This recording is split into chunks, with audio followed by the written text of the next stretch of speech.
fuera porque ahí se coloca. Bienvenidos a su canal de Todo News. Soy Alejandro Vázquez y esto es Al Natural, donde no hay filtros ni guiones perfectos, solo contenido real.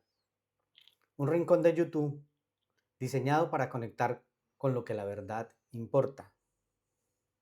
Hoy, en este programa, exploramos la inteligencia emocional desde una perspectiva honesta, sencilla y transparente, sin pretensiones, solo contenido auténtico para gente auténtica. Suscríbete y forma parte de esta gran comunidad. En esta y durante varios capítulos nos acompañará Chema Montes, psicólogo, escritor y conferenciante, con su nuevo libro, El botón de pausa. No dejes que la vida te pase por encima. Una obra que no pretende darte fórmulas mágicas, sino ayudarte a mirar tu vida desde otro lugar. Chema, bienvenido a Al Natural. Muchas gracias, Alejandro. La verdad es que estoy contento de estar aquí, porque precisamente este libro nace de conversaciones como esta que tenemos tú y yo. Conversaciones reales, humanas, sin postureo, digámoslo así. Vivimos en una época donde parece que todo el mundo tiene respuestas rápidas para todo, pero muy poca gente se detiene a preguntarse cómo está realmente. Y el botón de la pausa nace justo de ahí, de la necesidad que todos tenemos de parar, de observarnos, sobre todo de dejar de vivir en automático. Chema, antes de entrar de lleno en el libro, quiero que nos detengamos en algo. Vivimos en una época muy extraña. Nunca habíamos tenido tantas herramientas para comunicarnos al mismo tiempo. Tanta gente se siente sola, nunca habíamos tenido tanta información sobre salud mental y aún así seguimos viviendo acelerados, agotados y desconectados de nosotros mismos. ¿Por qué crees que nos está costando tanto parar? Pues sí, porque hemos confundido movimiento con vida. Nos han enseñado que si paramos estamos perdiendo el tiempo, que descansar es algo improductivo, que estar ocupados es casi poco más o menos que ganar una medalla. Entonces mucha gente vive haciendo cosas constantemente, pero sin preguntarse nunca cómo está realmente. Y eso tiene un coste enorme, porque puedes seguir funcionando mientras por dentro te vas apagando. Hay personas que cumplen con todo, trabajo, obligaciones, familia, pero emocionalmente están completamente desconectadas. Y el problema es que muchas veces no se dan cuenta hasta que el cuerpo o la mente les obliga a detenerse. Pues, ansiedad, insomnio, irritabilidad, ataques de pánico, sensación de vacío. El cuerpo acaba diciendo lo que la persona lleva años callando. Y precisamente el título parece una respuesta a todo eso, el botón de la pausa. Sí, porque la pausa no es solo descansar. La pausa es recuperar conciencia. Es dejar de reaccionar automáticamente. Es darte cuenta de cómo estás viviendo. Muchas veces pensamos que el problema es únicamente el estrés externo, pero no es así. El gran problema es que vivimos sin escucharnos. Y cuando no te escuchas durante demasiado tiempo, acabas perdiéndote. Por eso el libro insiste tanto en algo que es aparentemente sencillo. Parar unos minutos, mirarte y preguntarte con honestidad cómo estoy realmente. Parece simple, pero muchísima gente lleva años sin hacerse esa pregunta de manera honesta. Chema, quiero empezar por algo muy importante. ¿Por qué decidiste escribir este libro y quién te inspiró realmente a hacerlo? Pues la verdad es que este libro llevaba años rondándome la cabeza, ¿no? Yo siempre había querido escribir, pero como nos pasa a muchos, habitualmente encontraba excusas constantemente para no hacerlo. Ahora no tengo tiempo, o más adelante, o cuando esté más preparado, no sé, cuando tenga más tranquilidad. Al final te das cuenta de que muchas veces no es falta de tiempo, es puramente miedo. Miedo a empezar, miedo a no estar a la altura, miedo a exponerte, ¿no? Pero bueno, la verdad es que hubo un momento que me hizo clic por dentro, y fue la muerte de Rob Iniesta, un cantante de un grupo que se llama Extremoduro, y aunque yo no tenía ningún tipo de relación personal con él, su música me había acompañado en muchas etapas importantes de mi vida. Y cuando murió, la verdad es que sentí algo pues bastante extraño, como una especie de recordatorio brutal de que el tiempo no espera, ¿no? De repente pensé, si no lo hago ahora, probablemente no lo haga nunca. Y ahí entendí algo importante, ¿no? Que la vida no siempre te avisa. Y muchas veces vamos dejando para después las cosas que realmente nos importan. El libro nace precisamente de esa idea, ¿no? De dejar de aplazar la vida, de aprender a vivir más presentes y sobre todo de intentar acompañar a otras personas durante ese proceso, ¿no? Porque este libro no nace desde alguien que tiene todas las respuestas, nace desde alguien que también se equivoca, que también se agobia, que también se pierde, y tanto que sí, pero que intenta entenderse mejor. Y eso se siente mucho en el libro. No parece escrito desde un pedestal, sino desde una experiencia humana. Sí, exacto, ¿no? Yo no quería escribir un manual frío, ¿no? Que estuviese lleno de tecnicismos. Quería escribir desde algo que acompañara, ¿no? Que alguien pudiera abrir en un mal día y sentir, vale, yo no soy el único que le pasa esto. Y precisamente hablando de eso, hay algo muy llamativo en el libro, y es el índice, que el índice no es tradicional, no está pensado como una lectura lineal. ¿Por qué decidiste estructurar el índice así? Bueno, pues porque la vida tampoco es lineal, ¿no? Nos han enseñado que los libros tienen que empezar por la página uno y terminar por la última, pero realmente las emociones no funcionan así. Hay días donde necesitas leer algo sobre ansiedad, otros necesitas hablar sobre culpa, otros donde simplemente necesitas calma. Entonces pensé, ¿y si el libro funcionara como una especie de mapa emocional, ¿no? Por eso el índice está organizado por bloques temáticos y por estados vitales, ¿no? No por obligarte a seguir un orden, sino para ayudarte a encontrarte. Puedes abrirlo según cómo estés o cómo te encuentres en ese momento. Si hoy estás agotado, vas al bloque de agotamiento.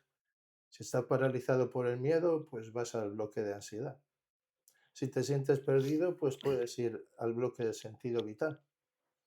El libro intenta adaptarse a la persona, no obliga a la persona a adaptarse al libro. Y eso rompe completamente con la idea clásica de la lectura. Bueno, sí, porque muchas veces cuando alguien está mal emocionalmente, no tiene toda la energía suficiente a nivel mental para seguir una estructura rígida, ¿no? Necesita algo más humano, más flexible, más cercano, ¿no? Y además hay otra idea importante, y es que las emociones no viven separadas. La ansiedad se mezcla con el cansancio, el miedo se puede mezclar con la culpa, la presión se mezcla con la autoexigencia. Por eso algunos textos aparecen en distintos bloques, porque una misma reflexión puede ayudarte en momentos muy diferentes de tu vida. Precisamente quería preguntarte por eso. ¿Por qué era tan importante agrupar el contenido por bloques y por fases vitales? Bueno, la verdad es que lo que pensé en su día era que muchas personas sienten cosas que no saben nombrar. Y cuando no sabes nombrar lo que te pasa, pues a veces es muy difícil pedir ayuda o incluso entenderte. A veces alguien dice, estoy raro, estoy cansado, no sé qué es lo que me ocurre, no sé qué me pasa. Pero detrás de eso, pues puede haber ansiedad, puede haber agotamiento emocional, puede haber miedo, puede haber sobrecarga. Entonces, el libro intenta ordenar ese caos interno, digámoslo así, no desde el diagnóstico clínico, ni mucho menos, sino de la experiencia cotidiana. Por ejemplo, Hay un bloque dedicado a la ansiedad, al miedo y al pánico, que creo luego hablaremos un poco sobre él, y otro sobre pensamientos intrusivos, rumiación, otro sobre pausa y vida consciente, otro sobre bloqueo y procrastinación, porque muchas veces pensamos que lo nuestro es un problema aislado y descubrimos que hay patrones, ¿m? Y que cuando entiendes ese patrón, dejas de sentirte tan perdido. También de la sensación de que el libro busca acompañar más que enseñar. Sí, totalmente. Yo no quería escribir un libro desde la superioridad del experto. Quería escribir desde la cercanía, desde alguien que dice, mira, eso también me pasa a mí. Porque creo que muchas veces necesitamos menos discursos perfectos y más humanidad. Hay algo que me parece muy interesante en el libro, y pues he tenido que estarlo leyendo para poder tener este diálogo contigo, y es que aunque habla de ansiedad, miedo, agotamiento o bloqueo, no se siente pesimista, o sea, se siente humano, incluso esperanzador. Sí, era un poco la idea, ¿no? Porque el objetivo no es hundir más a la persona, es un poco acompañarla, ¿no? Yo creo que mucha gente está cansada de discursos vacíos de autoayuda, ¿no? Eso de piensa en positivo, todo depende de ti, si quieres puedes, ¿no? La vida no funciona así. Hay dolor, hay pérdidas, hay cansancio, hay incertidumbre. Y negar eso pues, no ayuda, ¿no? Pero sí podemos aprender algo importante, cómo relacionarnos mejor con lo que nos está ocurriendo. El libro no intenta eliminar el sufrimiento humano, intenta que no nos destruya. Y además lo haces usando historias muy cotidianas y cercanas. Sí, porque, bueno, desde mi punto de vista, la psicología no vive solo en los libros académicos. La psicología está en la conversación con un amigo, en una discusión con tu pareja, en la ansiedad antes de dormir, en la culpa por descansar, en el miedo a decepcionar, en sentir que no llegas. Quería escribir algo que cualquier persona pudiera entender, sin tecnicismos, sin sentir que necesita estudiar psicología para comprender lo que le pasa.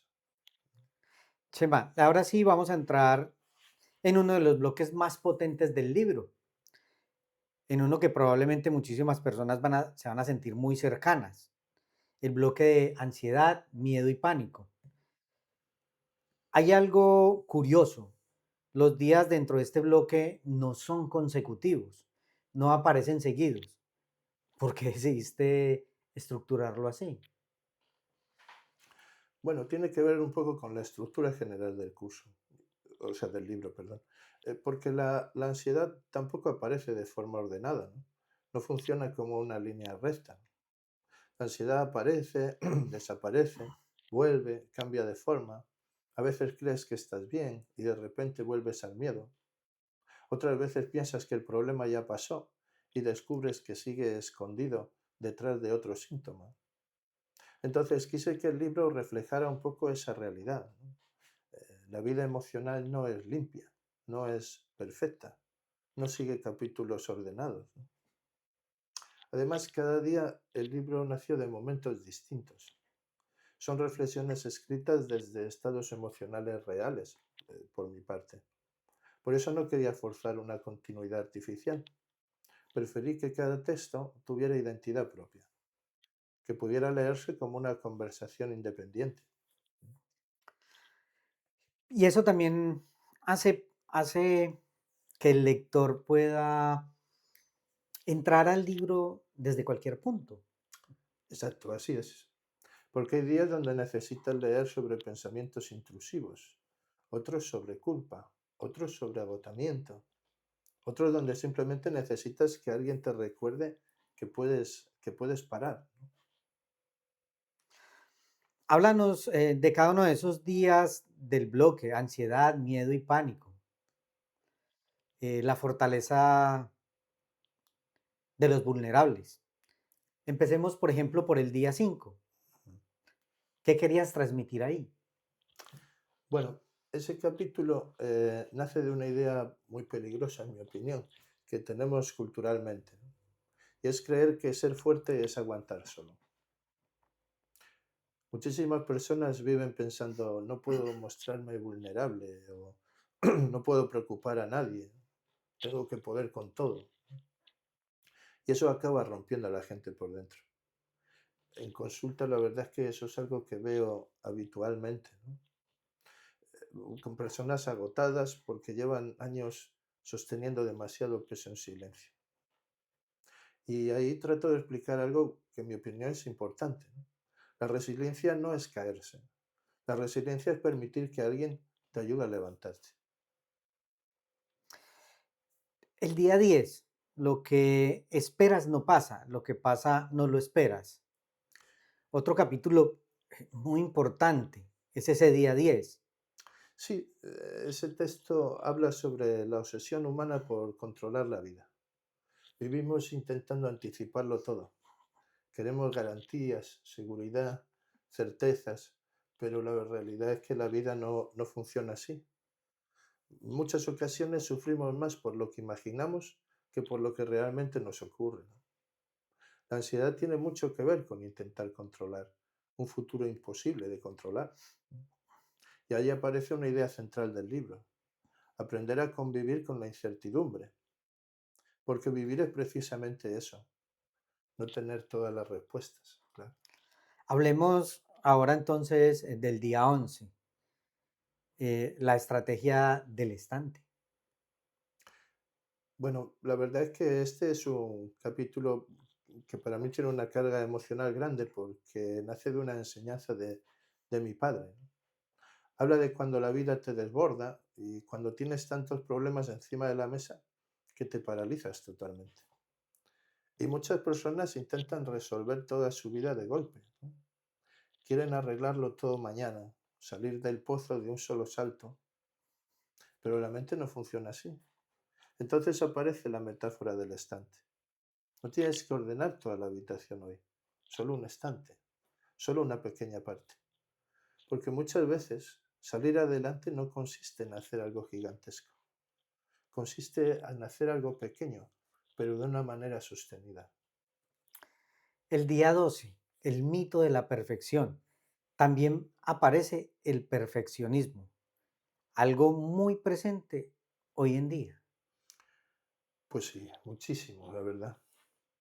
Vivimos agotados solamente intentando estar a la altura. La gente quiere hacerlo todo perfecto, tener éxito, no equivocarse, mostrar una vida impecable completamente. Y eso genera una presión brutal.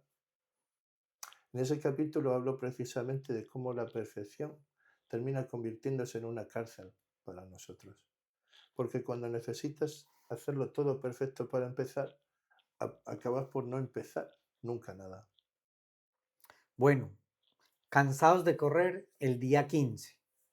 Hay una frase del libro que me impactó mucho. Hablas de personas que están cansadas, incluso cuando descansan. Sí, Eso sí, me parece curioso. sí, porque hay un cansancio que no se arregla durmiendo. Es el cansancio mental, ¿no? El cansancio emocional, la sensación de estar permanentemente en alerta. Muchísima gente vive así, sin darse cuenta. Van de una tarea a otra, del trabajo al móvil, del móvil a las preocupaciones, de las preocupaciones a la culpa, ¿no? Y nunca desconectan de verdad. Incluso cuando descansan, físicamente su cabeza sigue funcionando a toda velocidad. Y eso la verdad es que termina agotando muchísimo, ¿no? El cerebro necesita pausas reales, silencio, espacios sin estimulación constante. Pero la realidad es que vivimos hiperconectados. Y además, en mi opinión, hay algo muy peligroso, ¿no? Hemos normalizado el estar agotados. La gente dice, estoy muerto, voy explotado, no puedo más. Y lo dicen riéndose, como si fuera normal vivir permanentemente al límite. Pero parece que estar ocupado se ha convertido casi en una identidad. Totalmente. Y muchas personas sienten culpa cuando paran. como si descansar fuera perder el tiempo. Pero descansar no es un premio, es una necesidad biológica y emocional. Nadie puede vivir acelerado eternamente. Y cuando ignoramos eso durante demasiado tiempo, el cuerpo nos termina cobrando la factura. Ahora vamos al día 16, el bucle infinito, y uno de los temas más duros, los pensamientos intrusivos. Sí, cierto. Muchísima gente vive atrapada en su cabeza, digámoslo así. Pensamientos repetitivos, catastrofismo, dar vueltas constantemente a algo. Y cuanto más intentan controlar esos pensamientos, más fuerza toman. Es como intentar no pensar en algo. Tu mente vuelve ahí constantemente. Es como eso que se dice del elefante rosa. Siempre lo tienes metido en la cabeza. Entonces el trabajo no es pelear contra cada pensamiento. Es aprender a no creerte todo lo que tu mente dice. Porque tener un pensamiento no significa que sea verdad. El día 17, cuando el miedo te paraliza. Hay personas que probablemente estén escuchándonos ahora mismo y hayan vivido un ataque de ansiedad. Ese momento donde siente que pierden el control, que se ahogan, que algo terrible está pasando.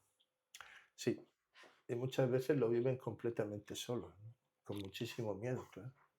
Porque un ataque de pánico puede sentirse realmente aterrador.